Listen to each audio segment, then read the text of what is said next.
This episode's for anyone who knows that they're capable of more, but feel like there's something invisible that keeps pulling you back. We are exploring the power of letting go. If you are ready to finally release those thoughts, beliefs, and old stories that have been holding you back, then this conversation is for you. Welcome back to the Champion Mindset Collective podcast. I'm your host, Anthony Dahya. Today on the Champion Mindset Collective podcast, we're joined by Jim Britt, an internationally recognized business and life strategist, success coach, keynote speaker, and best-selling author who has dedicated his career to helping people unlock higher levels of success, confidence, and personal freedom. He is the author of multiple best-selling books, including The Power of Letting Go, Cracking the Rich Code, and Unleashing Your Authentic Power.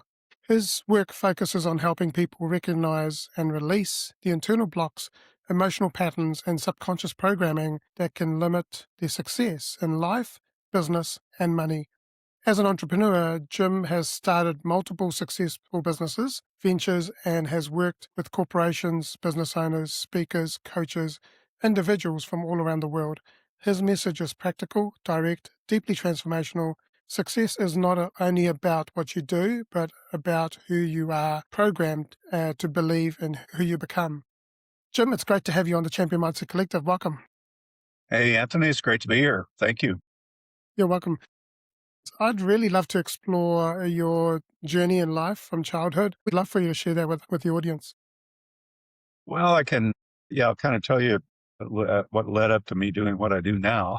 It's, it's nothing I planned for sure. I never, in my wildest imagination, I couldn't have thought about being, and doing what I do now.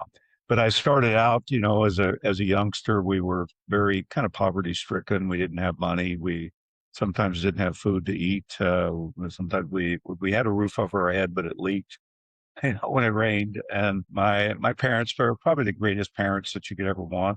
They were very loving, caring parents, but broke. And kind of the noise in the background I would hear a lot was, you can't pay the rent. I don't have the money to put gas in the car. There's no food on the table. There's no money for that. And my dad, I think, was one of the best entrepreneurs, creative to the point of survival. I mean, when he was down and he had to have it, he got it.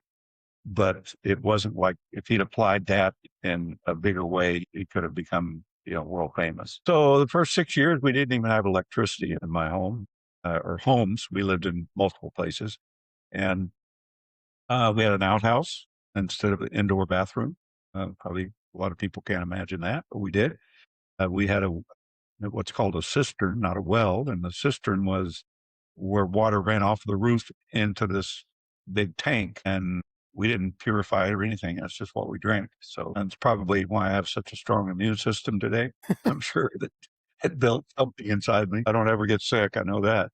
And so that was the first 6 years. And then I know when I was, I don't know what age, maybe 2 years old or so, my parents would go out and pick cotton, and my older siblings would go out and do the same thing. Well, I would ride on the back of my mom's cotton sack at like 2 years old. She's dragging me through the field along with picking cotton. And about 6 years old, I graduated to having a little basket. And about 7 years old, I had a bigger basket. And at about 8 years old, I had a small bag, and I kept going up. And my goal was always to outdo what I did yesterday.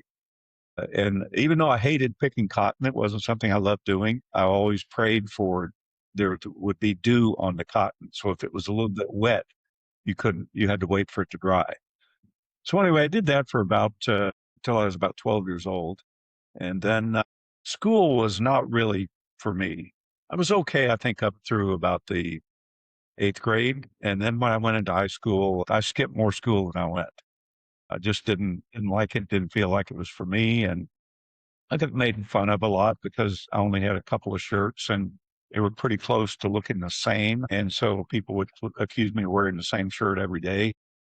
And so kind of made fun of me, and I didn't like that. And at the end of that school year, I remember taking those shirts out behind the house and just ripping them up and putting them in the mud and kind of grinding them in the mud and saying, when I grow up, I'm not going to live like this. I want more than one shirt, which took me later in life. I had just about 60 white shirts at one point. White shirts, I mean, they're all the same. So why do that? I go buy a suit and buy 5 white shirts to go with it. So it was kind of interesting looking back on it, but I didn't want to run out of shirts for sure. So anyway, I dropped out of high school about halfway through the 10th grade and wished I'd have dropped out sooner because I was really done with school. And at 17, I got my first real job, I guess, working by the hour, pumping gas. And I did a great job there. I always considered myself the best gas station attendant that there was in the world. Back when we had what you call service stations, not just pumping your own gas. And got married when I was 18. At 19, I had my first child. And around 22, I was I went to a factory on an assembly line, about 21 years old. Then about a year and a half after that, I got introduced to a direct sales company. Never sold anything in my life, didn't know what I was doing. They just told me if I talk to a lot of people, I'll make a lot of money. And I said, well, how much is a lot? And he said, 10 a day. And I said, well, where do I find these people? He said, it's up to you. You just got to go out and find them, shopping malls, coffee shops, wherever you want to go and find 10 people a day if you want to make a lot of money. I said, okay. So I quit my job and thought I was going to get rich overnight and started talking to people. And it didn't go well. At the end of the first year, I had spoken to 3,650 people minimum, and I made one sale, and which is not a very good average because I figure if I got to talk to another 360 to make another sale. The only thing I got good at selling, I sold my boat, sold my camper, I sold my pickup, I sold my fishing equipment and my guns and everything that I held dear for relaxation and recreation. I had to sell. But at the end of that year, I'm standing in my kitchen, never forget it, looking out the window, thinking, what am I going to do? I made one sale, you know, it was nothing. I mean, made $20 or something. And I thought, I can't keep doing this. I got to do something different. And I thought, well, what do I do? Well, I had a notice on the front door. I could slightly see it through the window. And it was a notice from the sheriff saying, you got to be out in 5 days. But my home had been foreclosed. Lost my home. And I looked the other way and I could see my driveway where I used to have 2 cars parked. Both of those had been repoed. Most of my furniture had been repoed. My phone was disconnected. And I reached in my pocket and I had 15 cents. And I had a wife and a child and no food in the house. I mean, when I say no food, was no food. Mm. And I didn't know what to do. I stood there for about an hour, coming up with all kinds of things in my mind. Well, go back to the factory. They'll hire me back. And I thought, it's 15 miles away. I don't even have a car to get there. Everything I thought about doing, something was in the way of doing it. I didn't know what to do, but it came to the conclusion because other people were making money in that company that I decided I wasn't going to quit. Why? No clue. But I decided I was not going to quit. I didn't have any other option. And I thought maybe if I keep doing what I'm doing, eventually people will start buying. But, of course, I was doing all the wrong things. But I needed money quickly for food, even though I'm going to be on the street in 5 days. No clue about where I'm going. No thought about where I could go. And I picked up I was selling cleaning type products. And I picked up a 5-gallon container of carpet shampoo. And I walked about 3 miles in 100-degree temperature to the one client that I had sold a 5-gallon to 6 months earlier. He was the largest builder in the city, very successful, very wealthy. And I worked with him around his construction sites during summer and nighttime, sometimes clean up. And I knew a lot about the construction trade because we built a house in high school. So I learned all the trades. And I kept saving him money. I'd find things that the carpenters missed or the door was wrong dimensions and things like that. So he thought I was pretty smart. But anyway, I carried this for 3 miles, walked in hoping he would buy it. That's all I went for. If he didn't, I was going to give it to him because I'm carrying it back home. And sure enough, he bought it. So I thought, man, I got $20 at least. Back then, you could almost eat for a week for 3 people for $20. And then he said, hey, Jim, he said, do you have a few minutes? My brother and I'd like to talk to you. I said, sure. I had no clue why. Went into his office and he said, we want to offer you a business opportunity. I said, man, if you got to invest money, I can't do it. He said, no, we're going to invest in you. He said, we like you. We trust you. We think you're pretty smart. You've saved me a lot of money. And they built apartment complexes. And they had probably 3,000 units at the time. He said, we want to build this 52-unit complex. And he said, we'd like to have you build it.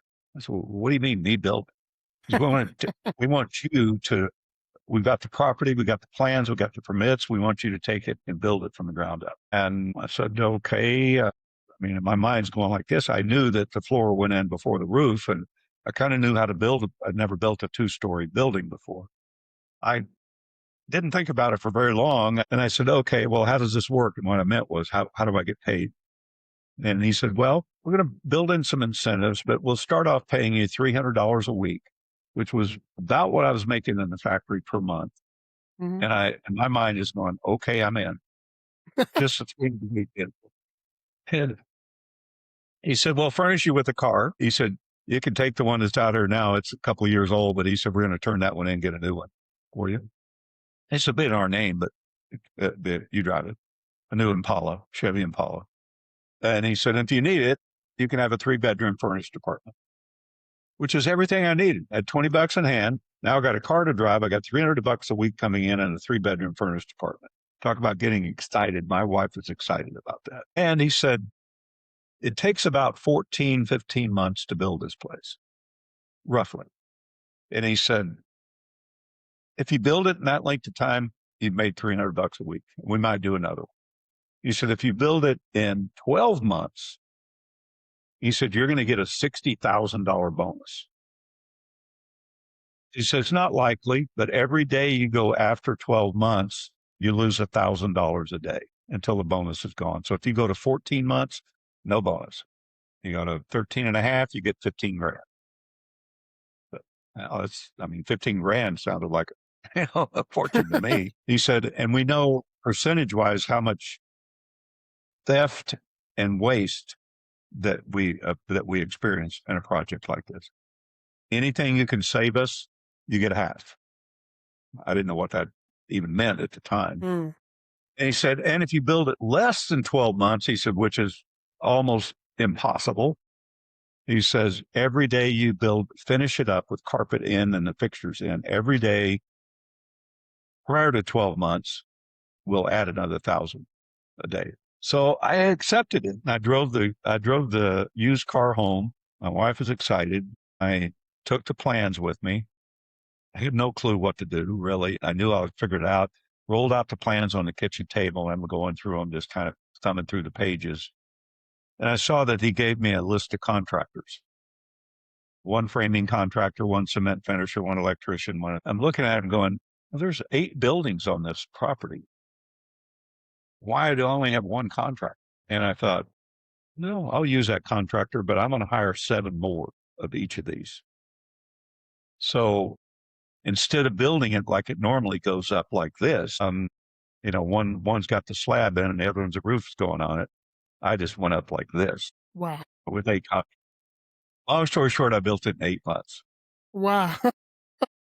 And they also provided me as an incentive if I went prior to 12 months, that there would be a bonus in addition to that of the possibility of earning some ownership in the property, which I ended up with about 15%. And I could sell that back to them or keep it until they sold the property. And so I got all of that. And then that went on later on into millions of dollars that I earned working with them. Ended up as a partner, third partner in a lot of warehouse projects in 5 states and all over. But it taught me a valuable lesson. Oh, and when I got back home, within 2 hours, somebody knocked on the door, and it was one of the executives from the direct sales company. And he said, I understand you're a hard worker, but you're not making any money. Can we talk? We sat on my floor for 2 hours because I didn't have a sofa, been repoed. And he taught me exactly what I was doing wrong and what I needed to be doing. And the direct sales business earned me just under $500,000 over the next 12 months. And the construction business earned me just over $500,000 in the next 12 months. So I went from 15 cents to millionaire. Mm. And the lesson in that is don't quit. Make a decision and follow through with it. If it's not working, it may be something you're doing wrong. If nobody's buying your product or service, it may not be the product or service, it may be you. But you got to look at all of it. If you're not doing it right, and like me, I needed training. Nobody trained me. Nobody taught me what to do. So if you're not getting a result, you're either doing something wrong or you need mm, training, do it right. Or if you're doing all those things right and start working, then bail out, mm, get out and do something else, but don't get out too soon. The decision is the foundation for everything. When I told him, yes, I will do this, that was a firm decision, even though I didn't know if I could. But I mm, have figured out, and I figured out since then, when you make a decision, your view of the world changes and opportunities show up for you. And that's what happened for me that day, because I didn't know where else to go other than the direct sales company and carry that 5 gallons 3 miles to get some money to eat. And all of that turned into $1 million.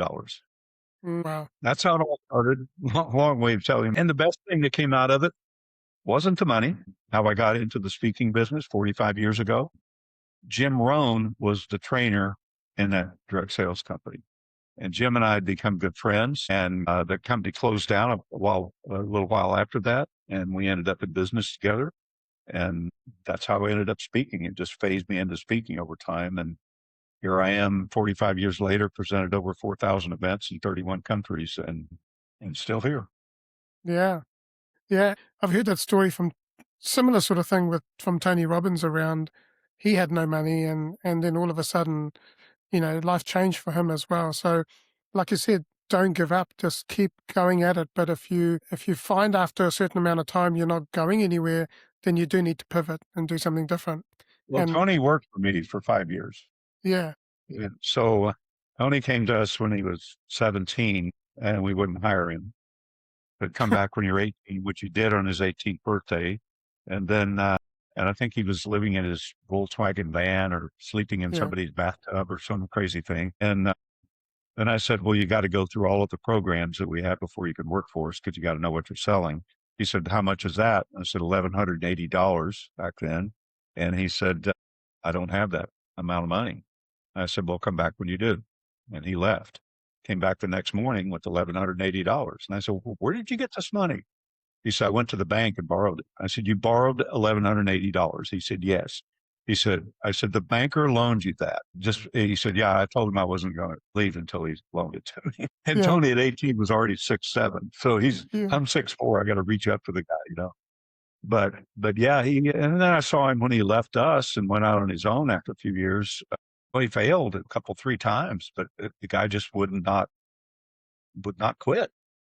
He just, this one didn't work, I'll do this one. This one didn't work, I'll do this one. Finally, he gets something that works. And then he hits another stumbling block. And I think Tony disappeared for a few years at one point, and then he mm, came back. We got mm, the television infomercial. That thing was running, I heard through the production company that it was running every 5 minutes somewhere in the world for 8 years. I don't know if I'm exactly accurate on that, but it's pretty close. Well, mm, that's a lot of exposure. yeah, yeah, And nobody knew who Tony Robbins was. He was known as the guy with the big teeth. That's what people, that guy, the guy with the big teeth. yeah. I've heard that story from watching Tony's video or something when he went for a job with Jim Rowan. Obviously, it was that this is the situation that he was in. Yeah. So it's quite interesting to piece it all together. Yeah, Yeah. I was in Montreal years back. There was an event, and one of the participants after lunch, he came in. He said, "Do you know Tony's presenting an event next door at the other hotel?" And I said, "Oh, really?" He said, "Yeah, it's a 3-day event. He's just finishing up his second day, and he's got another day tomorrow." And I go, "Well, I finished up my 2-day today."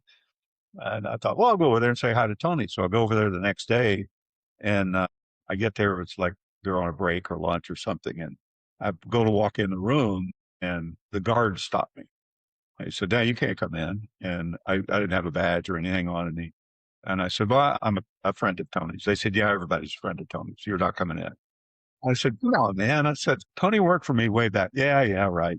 Something like that. And then Tony's dad walks by, because Tony's dad was helping him out at some of the events back then. And his dad walked by and he said, "Jim, hey, come on in, come on in." And so Tony he stayed in another hotel. So he was just coming back and went behind stage, and we talked for a little bit. And we got big hugs and stuff. And then he said, "Come out and get a seat on the front row when you come out." He said, "Stay tuned for an hour or so." So I did. And he started telling the story about how he got started. He Mm, said, "Now, some of you may not believe the details of that story. But he said, the guy that took my $1,180 is sitting right here on this front row. He said, stand up then. So I stood up and everybody applauded. And then the next break we took, I had a bigger crowd around me than Tony did. Like, what was it like working with Tony? What was he like? And it's like, kind of fun. Wow. Yeah, I've been to a few of his online events and always enjoyed those. For me, back in 2024, after my fourth redundancy, I was at a crossroads and I was like, what do I do? And at that point, he talked about identity, and I realized that my identity was still connected to the employee mindset, being an Yeah. employee.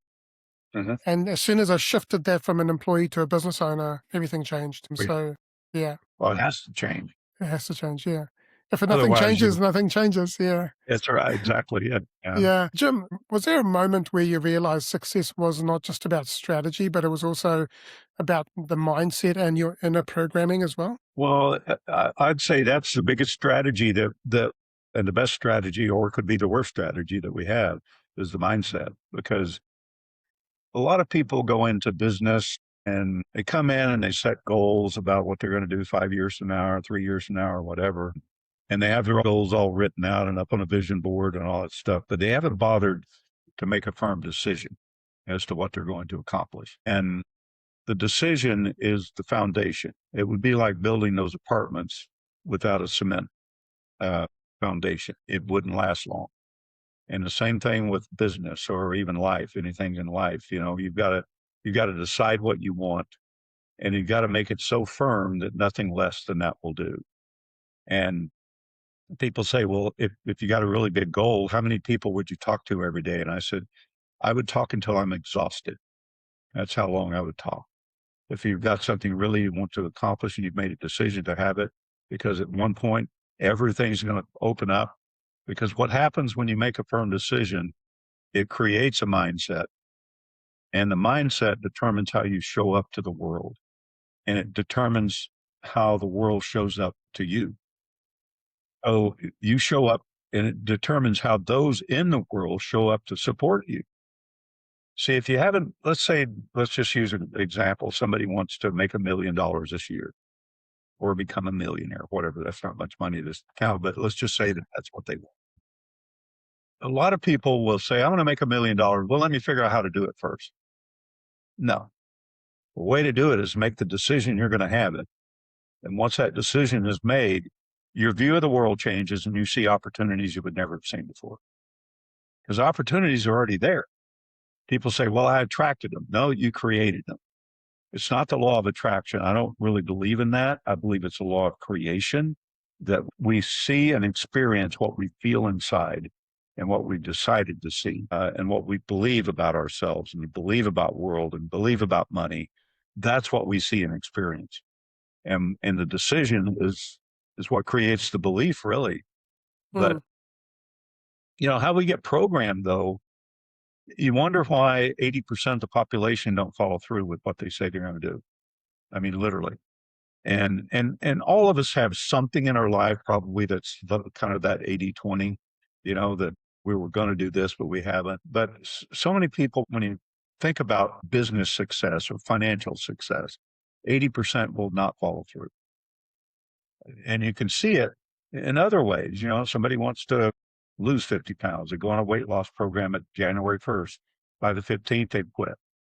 They go to the gym to get fit and healthy. And, 6 weeks later, 95% of them drop out.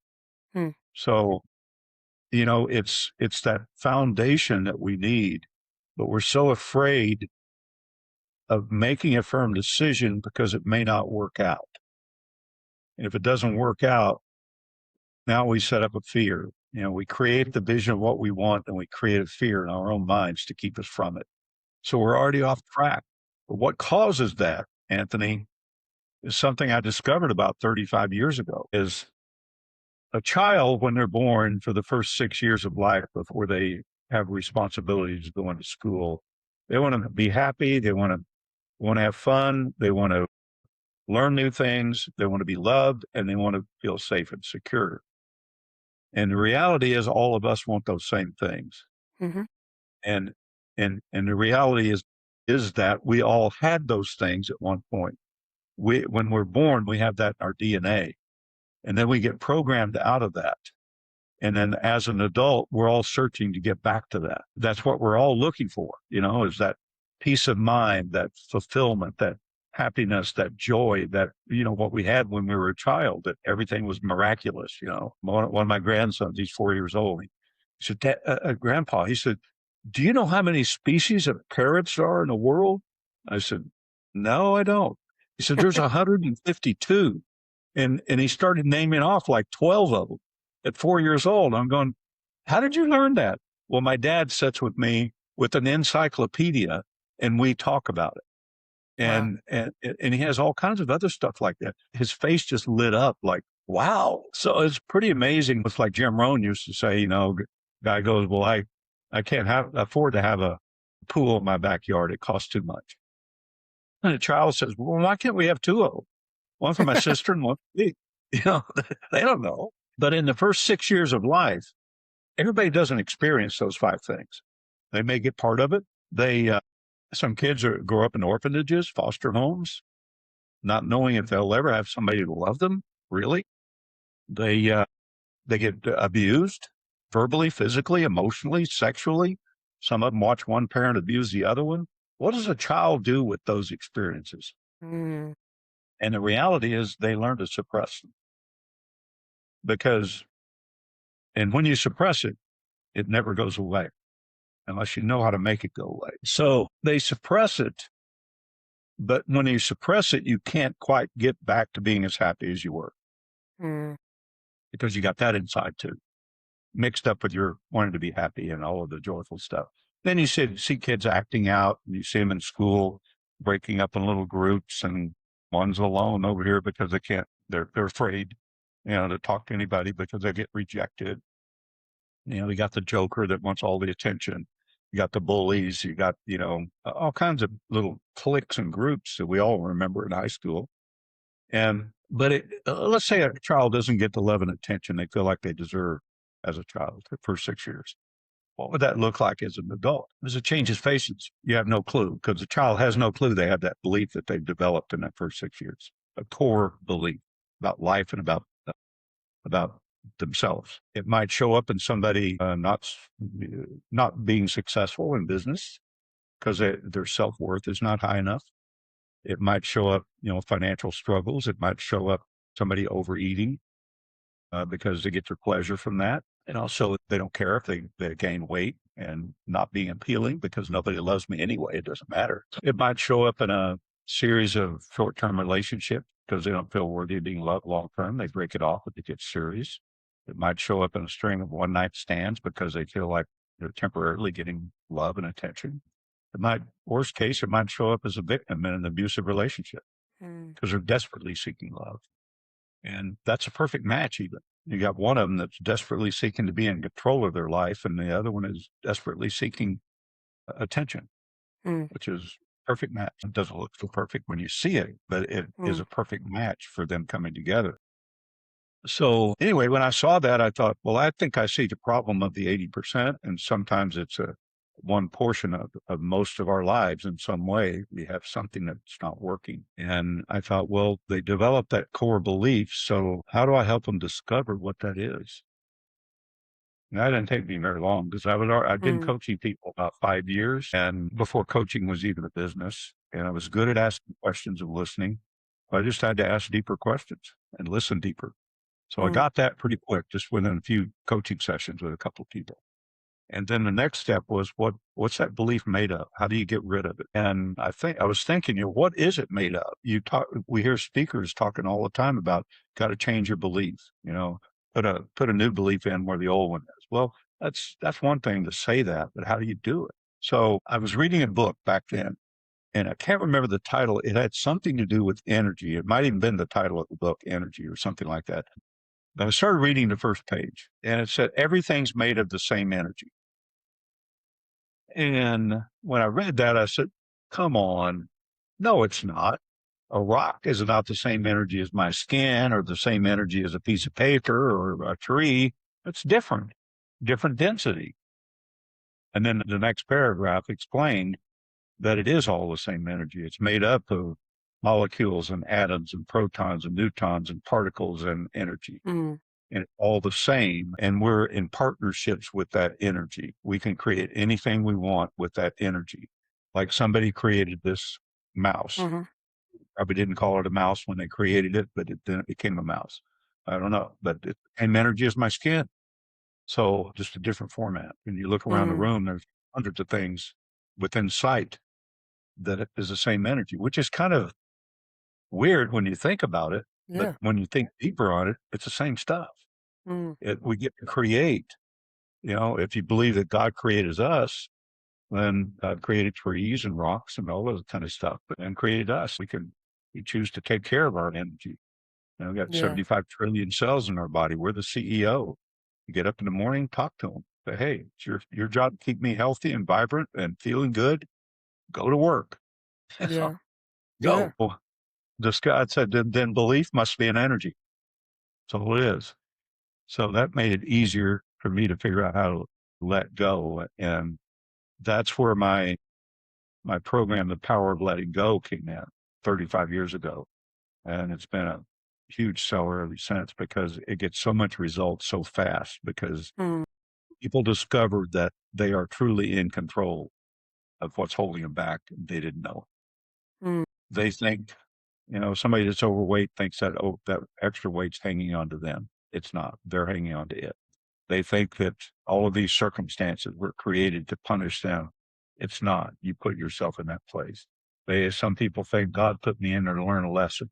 No, you put yourself in there and God will support you as long as you want to learn that lesson. If you want to get out of that feeling depression or not doing well or whatever it is, then make a new choice Mm. and God will support you in that. So I think people look at things from their own point of view, but not from the deeper level. But it doesn't have to be complicated. Letting go is not hard.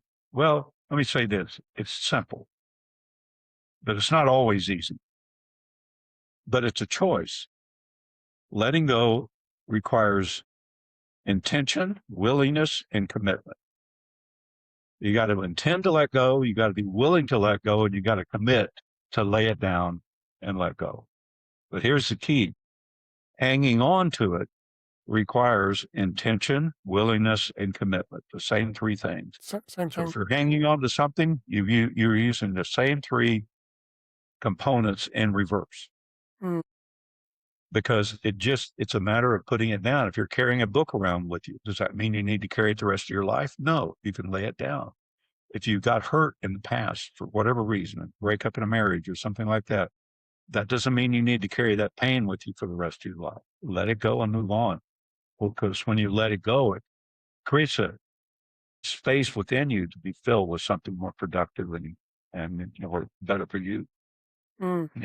Just hanging on to something that some people think hanging on to resentment and stuff hurts the other person, but it doesn't. It hurts you. That's it. There's power. I call it the power of letting go, a program. There's power in letting go. We have the Mm. power. We've just covered it up with all the BS stuff that we've been taught. And everything teaches us. You watch television, they call it programming for a reason because you're getting programmed. You read a newspaper. I've never read one, but it's programming. It's all of it is programming, and you get programmed by our parents, our environment, our social media, or everything. That's what we are. Kind of like robots in a way. We're meat robots. Yeah. We are. Yeah. We are, and everything goes in our brain, and we can either make sense of it or not, or we can let it go or not, and it makes us who we are. People say, "Well, what's my purpose in life?" I'm going, "That's pretty simple. I know what everybody's purpose is. It's exactly what you're doing right now. If it was anything else, you'd be doing something different." You say, "Well, I don't like where I am." Okay, do something different, and you'll have a different purpose. But you can't do anything different till you're done with this one. You can't go to college till you're done with high school. You know? Yeah. Yeah. Yeah. So it's interesting because, like you, I wasn't great at school. And for me, again, at high school, I got bored. I was moved from school to school and I ended up leaving at 16 and started working. And everything I've done through belief and backing myself. And earlier on, I had to do a mindset shift, and it's been a journey. Hmm. But as I shared on our discovery call, was that I've been through a lot of abandonment and rejection and sexual abuse and stuff in a boarding school that I was in India. And that experience, like you said, I held on to it for almost 40 something years. And until I came to the awareness and the realization that I'm holding on to this stuff and I can just let it go at any time and create a different present moment and a different future. And what you said before about you got to know what you want, and then you make that intention decision, and then you work towards it. You're absolutely right. Now, Yeah. I had a woman in a class, one of my classes, and months back, and one of the topics we were talking about financial success, and one of the topics, and she goes, "Well, I can never be financially successful." And I said, "Or successful in business even." She said, "I've tried and failed." And she said, "I just can't. It just doesn't work." I said, "Why is that?" And she said, "Well, it's because of my father." I said, "Oh, so your father is keeping you from being financially successful." She said, "Well, sort of. My father abused me verbally my whole life until I left home at 18 years old."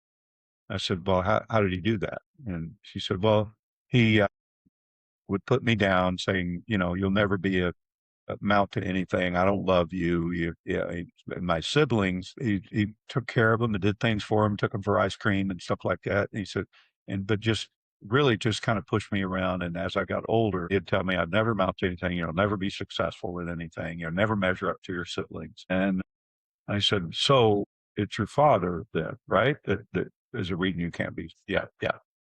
I said, "Where's your father now?" And she said, "Well, he died 10 years ago." I said, "Oh." I said, "Well, who's abusing you now?" She said, "What do you mean?" I said, "Well, he's not here. He's not alive anymore. So who's abusing you?" And she said, "I don't understand the question." And I said, "Well, you think about it for a little bit." And I was about 10 minutes. I walked back in front of her and said, "You come up with the answer?" She said, "No." Next time I came by, third time, she said, "No." The fourth time I came by, she said, "You mean I'm abusing me?" I'm going, "I don't know. What do you think?" "I don't know." So we'll think about it for a little bit. About another 10 minutes, I came by and I got about 10 feet from her. And she went, "Oh my God, I'm carrying on his legacy. I'm abusing me." Her face lit up. She was in tears and laughter at the same time. And lines from her face just started disappearing. And within 5 minutes, she looked 15 years younger. Wow. And she just couldn't get over it. So, oh my God, I can't believe it's like some people, when they truly discover what it is, what they're doing to themselves, they let it go. Just when they discover it, it doesn't take a lot. And some other people, maybe they lost their memory prior to 13 years old. Chances are that person probably were sexually abused in some way because they block it out of their mind and they don't want to even think about it. And and sometimes it's harder to get to that core belief, but Mm, not always. Little questions here and there. yeah. One woman that was sexually abused, she was gang raped actually by 13 football players at 13 years old on a walk home, and she decided that she was never going to have a man ever touch her again. And she started eating, and she was 180 pounds overweight. And I said, "So why are you here?" She said, "I want to lose 180 pounds." And I said, "Well, we're not a weight loss program," but I said, "We'll see what we can do." So I took her back and into her emotions and stuff, and I didn't know what happened at that point, but I took her back, and finally she stopped and she said, "I've never told this to anybody ever, not even my parents. My parents didn't know." And she opened up. She was about 45 years old, I guess, something like that, 45 to 50. So she's been carried around for 30 some years. And she told me the story of what happened. And I kept taking her back and taking her back to make her bring these emotions out, which she did a lot. And then I took her back once and I said, "Now I want you to go back and I want you to just, in your mind's eye, I want you to see something wherever this happened. I want you to see something that's movable and move it 1 inch. She said, well, okay. And then she said, why? And I said, just do it. Okay. She said, okay. So took her back in there. And when I brought her back out, did you find something? She said, my sweater. I said, did you move it? Yes, I did. I said, okay, that's good. Because what that does is it disconnects the memory because something's different now. Mm, It's not the same as it was. So mm, it's hard to put the whole thing back together again. And so it took me about probably 8 or 10 times of taking her back into the situation. And and each time she was a little lighter and a little lighter in her emotions. And she started out feeling everything in her pelvic area and her legs. And her legs were very painful to walk. She actually carried 2 canes. Of course, 180 pounds, that's a lot. She was about 5'4". And so the next to the last time I took her back when it came out, I said, how do you feel right now? She said, I feel really good from head to toe. And I said, well, let's let go of the good feeling. And she, oh no, I don't want to do that. I said, I don't want you attached to anything. I said, do you trust me? She said, 100%. I said, so let's let go of the good feeling. So she closed her eyes and I said, and when you just take a deep breath and when you breathe out, just force the air out and send out good stuff for everybody in the audience. And so she did, and everybody gave her a standing ovation. And I said, what do you feel now? She said, tingling from head to toe. I said, okay, we'll leave it at that. And then I said, you can go up, have a seat. And she said, well, what do we do now? How do I lose weight? And what do we do now? I said, the weight will come off. I said, let's exchange numbers. I'd like to stay in touch with you. So I gave her my number and I took hers. And 30 days, exactly 30 days, she called me and she said, I've lost 30 pounds in 30 days. wow. And over about a 7.5 month period, she lost 180 pounds with no diet because she was hanging on to that weight for protection. And she sent me a picture of her. She's beautiful. I mean, just a petite, 100 pounds, 110 pound, petite, 5'4", beautiful girl. Mm, Yeah, yeah. You could kind of see that beauty in her face, but she was, yeah, was so heavy that you couldn't really make it out. But yeah, it's just people. A lot of people are hurt and they get hurt. And I think there's more of it today than ever that there yeah, ever has been. yeah, 100%. There's, so many people are not even aware of the things that are holding them back, that are the things that they're holding on to that they could just release. Yeah, And sometimes they don't know how to. Sometimes it's the emotion that you get connected with, and then it's hard to let it go, right? That emotion. And I must say that in my journey, it took me like 40 something years to come to that realization. But then now, on a daily basis, if something's happening, I just go into inward, find it, and release it. And that way, you keep yourself clean, and you're not dragging yeah, on a whole lot of stuff because it's just yeah, slowing you down. yeah. No, you're absolutely right. I mean, and some people are afraid to let go because they're afraid of what's going to fill that space. Yeah, That happened a lot. And if you are hanging on, then nothing's going to fill that space because it's keeping everything out yeah. at bay. So you try to come up with something new to do with your life, and it doesn't work because you got that space filled with something that didn't work. Mm, So letting go is a cleansing process. And again, yeah. requires intention, willingness, and commitment, but it also requires that to hang on. Yeah. And Yeah. Now, a lot of people will be listening to this going, well, what do you mean by letting go? How do I even do that? And what did they misunderstand most commonly? well, let me give you a series of questions. And this might help people. Somebody's all bottled up and we discover something had happened to them. I might ask, I kind of approach everybody a little different, but I might ask a series of questions like this. I'd say, where do you feel that in your body? And some people feel it here and here and here and here and down in the pelvic area in their legs. Some people feel it from here to here. Nobody feels it here. I mean, it's always in some place from the neck down. And I said, oh, so get in touch with that feeling. And then I said, do you like feeling that way?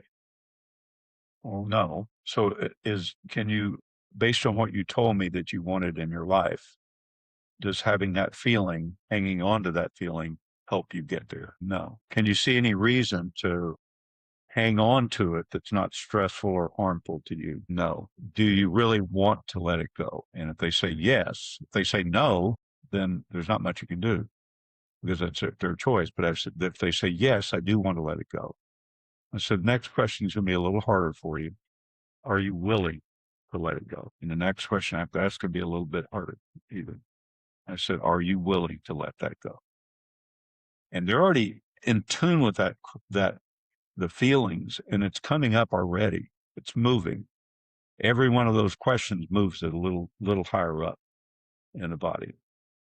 And then I said, so are you willing to let it go? And some people go, well, let me think about it. Or maybe I'll get back with you after lunch. Let me sleep on it overnight, something, because they know that the next question is it's going to put them against the wall, kind of. So I said, are you willing? Finally, they go, yeah, I'm willing to. Okay, last question. When? When are you going to let that go? And then they balk at that a little bit. Some people. I had a woman I worked with. She wanted to quit smoking.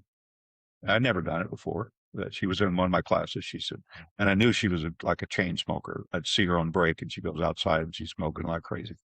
And she said, I really want to quit smoking. And I said, why do you smoke? She said, well, I'm addicted to it. I said, yeah, I understand that. My brother died at 37. He was addicted to it. My dad at 59, he was addicted to it. My mom at 70, she was addicted to it. My sister at 50, she was addicted to it.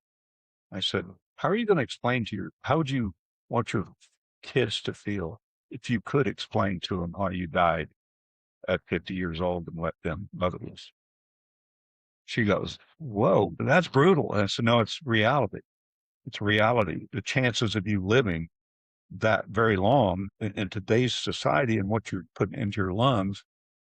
I mean, yeah, you hear people live to 95 years old smoking every day, but that's not average. So I said, again, I said, I said, how did you start smoking? I already knew. She said, well, I was with a group of people and they kind of coaxed me into it. And she said, it was kind of like, needing your approval. So I smoked a cigarette.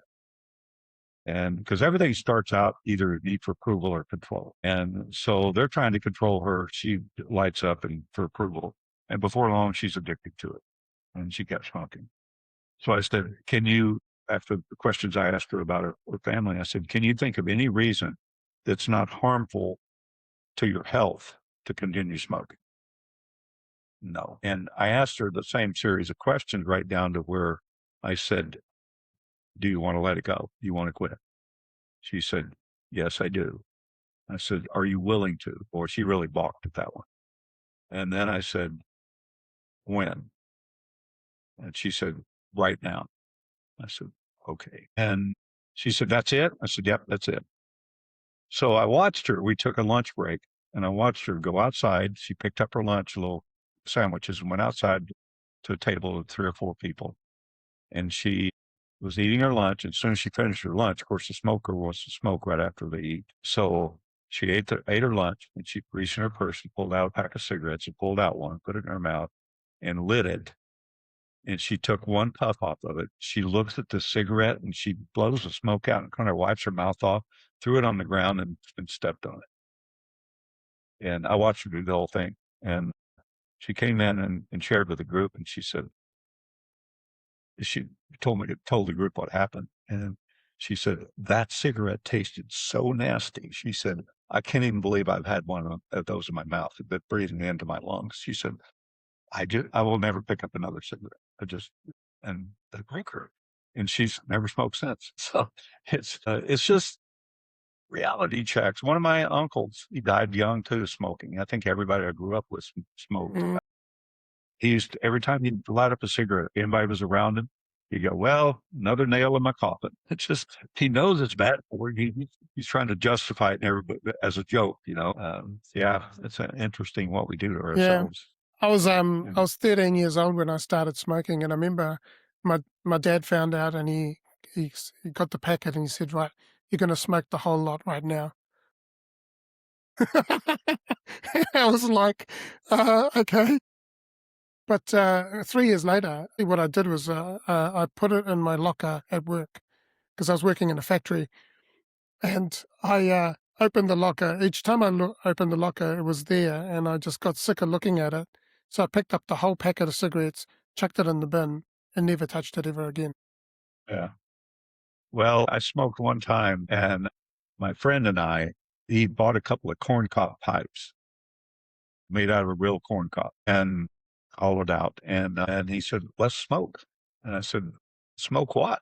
And he said, "Well, your parents smoke, don't they?" And I said, "Yeah." And he said, "Well, why don't you get some of their tobacco?" So I went into the ashtrays, and they've had filtered cigarettes, so to break the filter off, and there's a little bit left. Of course, it's the most dense nicotine and stuff that right there, that last half inch, and I put it in a little container. And so over 3 or 4 days, my parents smoked about a pack a day each, and so I put it in there, and I had a little handful of tobacco. And so I remember we were walking down the railroad tracks, and we're put this in there, and we packed it in, and we smoked, and we're about 12 years old. And I took, I don't know, 5 or 6 puffs, and part of it went down my lungs and stuff. And all of a sudden, I started getting so sick. I mean, I was just dizzy, and I mean, I'm going, this, this is stupid. I'm going, why would somebody smoke if you feel like this? And I got home, and I'm still sick. Hours later, I'm still sick. My mom says, "What's wrong with you?" And I said, "Well, we ate some bad shrimp, I think, when we were over near the ocean in Santa Cruz, in California." And so I lied to her. I didn't tell her that we'd been smoking, but that took me a great lesson. Mm, But that's about me. Most people when they smoke the first time, they get a little queasy. Uh, yeah, yeah. I got sick. Yeah.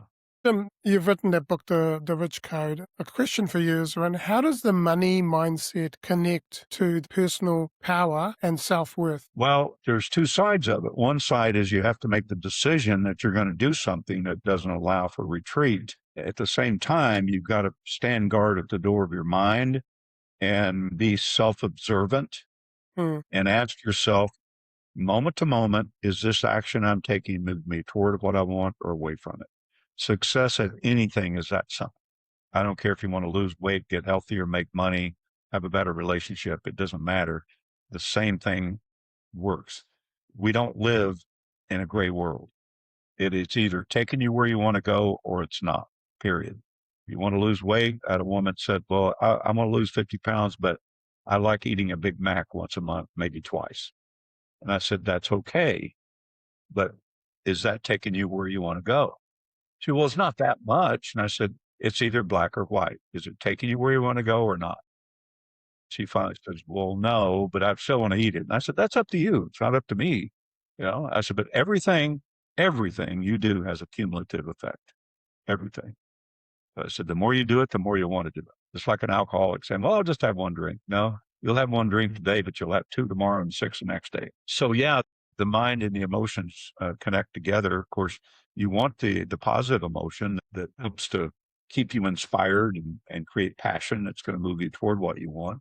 But then the things creep in, and you give in to, instead of working on what you know you should be working on, you're on Facebook scrolling through it, and you spend a half hour doing that for no reason. Some people spend hours on there a day. I know people that actually spend 3 to 4 hours a day listening to podcasts. They said they want to learn new things. I said, "You're addicted to listening to podcasts because it motivates you. It makes you think you're learning new things, but you don't apply them. You're just watching a podcast." They said, "Well, what's your favorite podcast?" I said, "I've never watched one ever. Not my own. I've never turned one on. I don't even know how to find it." So I said, I don't have time to watch podcasts. I'm not looking for answers. If I was, I'd go find an expert that knows how to do it and get them to help me. I'm doing a lot of online stuff. I don't know online, so I got an expert that's helping me. The decision and the mindset is critical, and keeping your mindset going in the right direction is Yeah, really the yeah. key. And I mean, what you talked about earlier in your journey as well, like you grew up with not a lot of money in the household. Mhm. And for that time, you would have had a mindset of not having enough. But we get into this mindset of scarcity. And for me, I know personally for 40 something years, I was in that mindset of scarcity because I didn't have the love and I felt abandoned. So I thought that money was going to abandon me as well. Yeah, yeah. So how do people break out of that cycle as they've grown up and they've been told that money doesn't grow on trees and, we don't have enough? And how do you turn that around? Well, the first part of it is to become aware where that came from. Mm, Become aware that you're thinking that you believe that. And the next step really is deciding, I'm not going to do this anymore. And then self observant is 1,000 times more powerful than self awareness because everybody's self aware that they have a problem. I'm broke. I'm overweight. I'm this. I'm that. I need more money. My relationship's not working. Observant. Your relationship not working, watch the actions you take around your significant other and ask yourself, is this part of the problem or part of the solution? And it's taking you where you want to go or it's not. The action I'm taking is this part of my problem or part of the solution. So it gets back to something pretty simple. I mean, it really is. Once you decide you really want something, it's simple. It's not complex. We just make it complex. When we decide something, we turn right around and make up a fear to keep us from it yeah. based upon our internal dialogue, our internal programming, we make up the fear. And being self observant, you can see yourself doing that. If you really want to change, but you got to want to change. I see fear as a friend, as a companion, and it's giving you information, it's giving you feedback. And, rather than running away from it, it's like lean into it more and go, okay, what's causing this and where can I lean in more, and Mhm. overcome it? And for a long time, I was living in this mindset of scarcity. And then all of a sudden, I learned to start letting go of things. I started staying more present in the present moment rather than thinking too far ahead or thinking in the past. And so when you're living in the present moment, I find that you don't have that anxiety about what's not happening because Mhm. you already have everything that you need right now. We're all listening to our self talk. We all talk to ourselves. Mm, Some people talk out loud to themselves, but we start into some project and then we start talking to ourselves. Is this really going to work? Or what if I fail? Or what, all this stuff in our self talk is whispering in our ear. And it's based on past programming. mm, It's a internal dialogue. And we have to become aware of that it's not us. It's your subconscious actually trying to protect you, but it's really not. Some things it does. When you store in there, you don't step off of a 10-story building, then that's not healthy. So you store it in there so you never would do that. You'd never jump out of an airplane without a parachute. You'd never do certain things.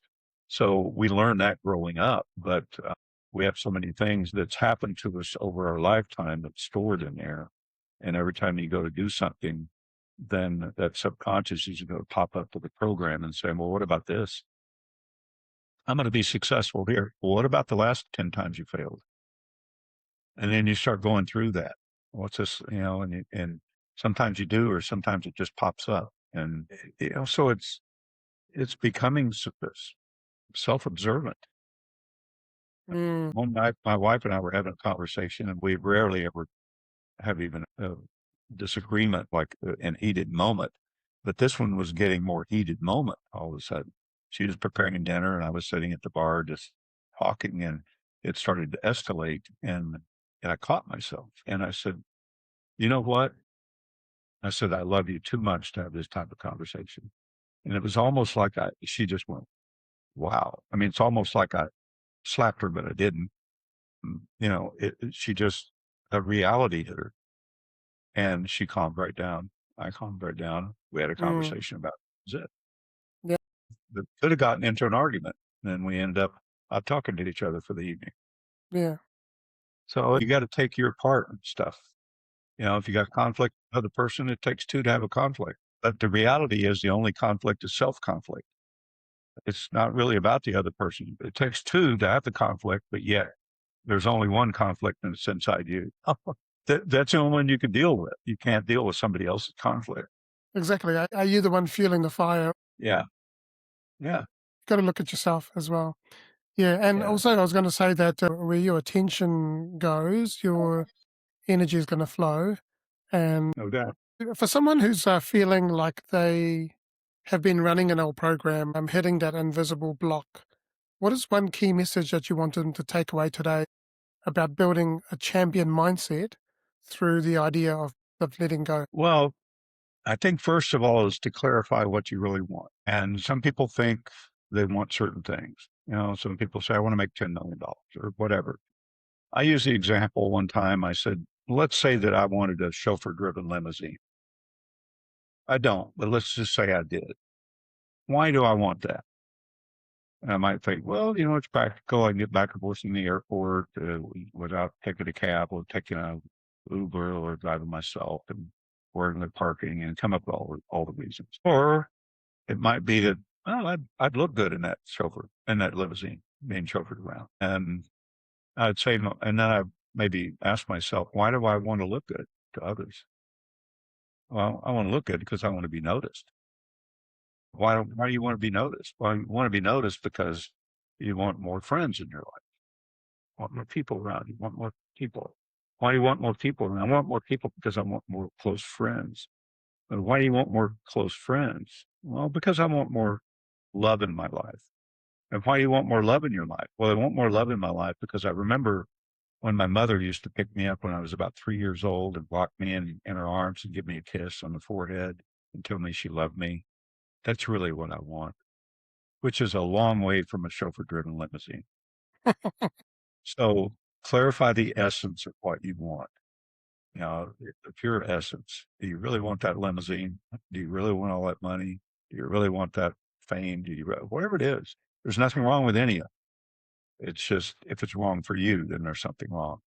So clarify the essence of what you want. That's the most important thing. That way you're moving in that direction versus having a whole bunch of conflicts taking place underneath where you're going. So it's again making a decision, clarifying it, and then becoming self-observant. Is it moving you where you want to go? Awesome. I've loved this chat. Now, Jim, if people have been listening to this and watching this and they want to connect or they want to join your program or something that you've got on or offer, tell us more about what you're doing at the moment and how people can connect with you. Well, you can connect with me. There's multiple ways. My website is jimbritt.com. It's spelled with two T's, jimbritt.com. You can email me if you want more information at jimbrittcompanies at gmail. And then I have a new site, school program, SKOOL program that I've just put up. It's called therichcodeclub.com. And there's a lot of things we just put it up. So it's a lot of things being put up in there, free training, and there'll be networking and all of this. So we just started accepting people on there. It's free. So they can go there to the richcodeclub.com and sign up and stay connected that way and network and meet other people, maybe in the same industry, or might end up meeting a new client or whatever. But we're going to drive a lot of traffic there. And we'll have a big group there ultimately. So you can reach me there and want to know more about a book series that I'm doing for coaches, speakers, entrepreneurs, consultants that's endorsed by Tony Robbins, Kevin Harrington from Shark Tank has written it forward. We're all #1 international bestsellers. We have a mastermind that goes with that. We're in the 21st volume of that right now. So we have about 420 in our community. And we're always looking for qualified co-authors to be a part of that. You can email me. Again, probably an easier email is just jimbritt@jimbritt.com. So if you want to email me there and I can get more information to you and maybe set up a time to talk. Okay.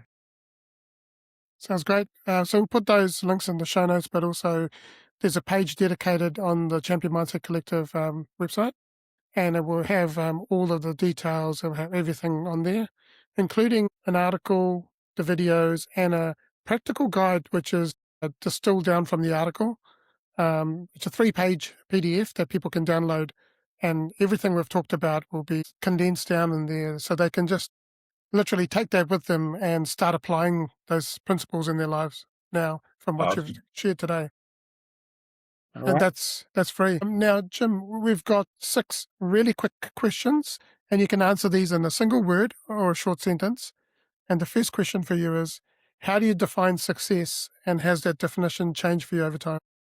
Now, success is just it's a process. I don't think anybody reaches success. It's just how you feel about yourself and what you're doing in life. To me, that's successful to be able to get up in the morning and do what you want to do instead of what you feel like you have to do. Who's been your greatest inspiration and why? My 6 sons, because I wrote a book called What I've Learned from My 6 Sons, and if you watch children, you'll learn a lot more than you think you will. They know more than you do. What is something that you believe that others may disagree with? I believe that all beliefs are false. Until you decide it's true, then it's only true for you. If you could go back and give your younger self one piece of advice, what would you say to them? I'd probably say to have more confidence when I first started speaking. What is one message that you'd like to share with the world? If you do what you do with love, you'll eventually have only what you love in your life. Last question for you is, what does it mean to you to be a champion and have a champion mindset? Well, I never look at myself as a champion. I do have a champion mindset though. So it means a lot that I can live my life peacefully for the most part and know how to handle conflict in the right ways. Awesome. Thank you, Jim. Thanks so much for this powerful conversation.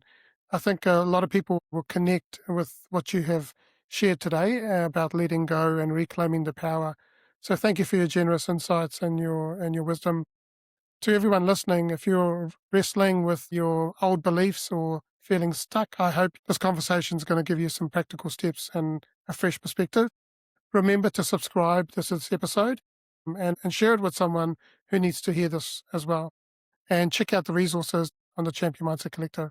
If you're navigating through a career change, rejection, major life transition, the Champion Reset is something that I've designed to help you, and it's based on my personal experiences of multiple redundancies, restructures, and adversity, is to help you gain the confidence to get you back into your power. Connect with me and let's move you forward with confidence.